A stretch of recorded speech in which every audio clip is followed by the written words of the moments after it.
welcome to my series called Game Reviews, where I talk about video games that I have played during a particular year. This one is one that was more of a replay. I played this one originally on the Nintendo DS, and then I saw that it had been ported into a collection onto PlayStation 4, and I decided, like, hey, why not? Let's see what they've done. And it was basically just a refitting of the Nintendo DS game. And that is Phoenix Wright, Ace Attorney. Now, when I played this, I was like, I want to say late high school, early college. And I thought I was pretty smart. But there were a lot of things in this game that it's like, is that really the answer we want to go with? Is this really the path we want to go down? So the leaps of logic were still very similar to what I experienced. But I will say that I did find myself like going like, how did I think that a lot of this was hard?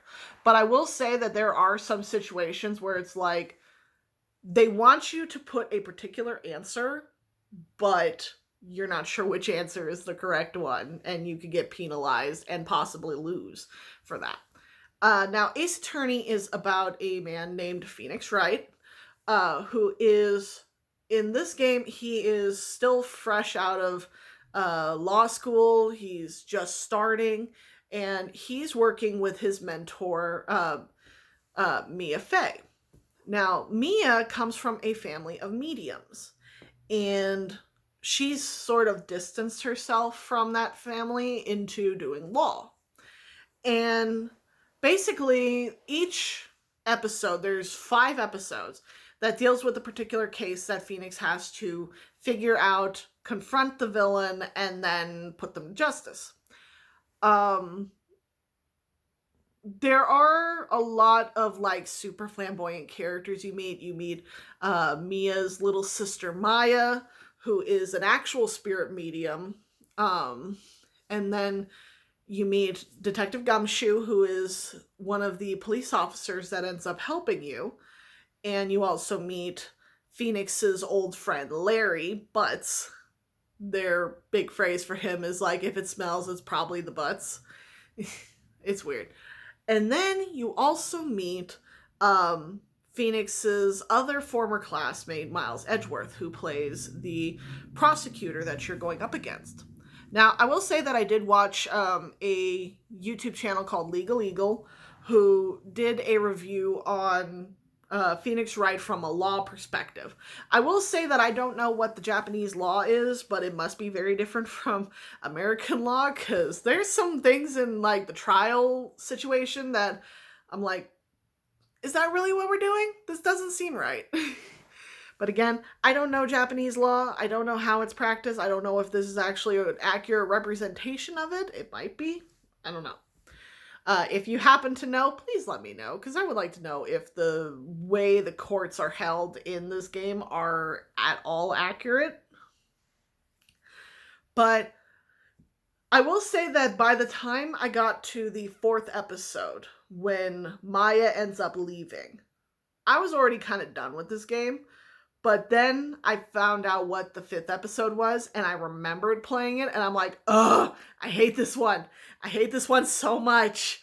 I remember what happens, and I hate it. Like, most of the crimes, like, the minute that I saw the villain, I knew who it was who did it, and most of the time I was okay, because it's like, okay, I know where I'm going with this. I know what I have to do. This one, though, I'm like, okay, I remember most of it. There are certain things I don't remember, and there's certain things I don't like. This is dumb. I don't like this. I was having so many conflicting feelings, and my husband, Nick, was watching while I was playing a lot of it, and he was also kind of like, well, that's dumb. But they do tell a good story, and there are certain things that kind of connect to the next 2 games. When I played the original series on DS, I didn't get past, I got past Trials and Tribulations, which is the 3rd one, and Justice for All, which is the 2nd one.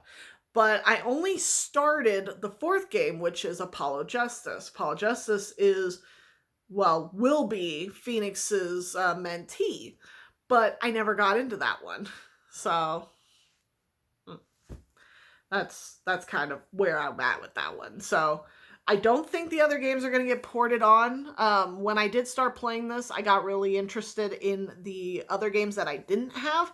I found out there were 3 games that I didn't have. One of them was Phoenix Wright and Professor Layton, which was another Nintendo DS title that I kind of just let bypass me, but I picked up that one.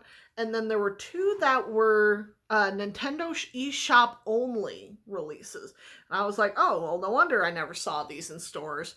And that was Dual Destinies and Spirit of Justice. There is another one that is part of the Phoenix Wright series that is not technically a Phoenix Wright game. It is actually a Miles Edgeworth game. So I'm thinking of trying to beat the first 3 games and then going back to the DS to play the other ones, see how I do. Because I bought them and I want to see how I do. So we'll see how that goes. So thank you all for watching, and I hope you've enjoyed this video, and I will see you all in the next one. Bye-bye!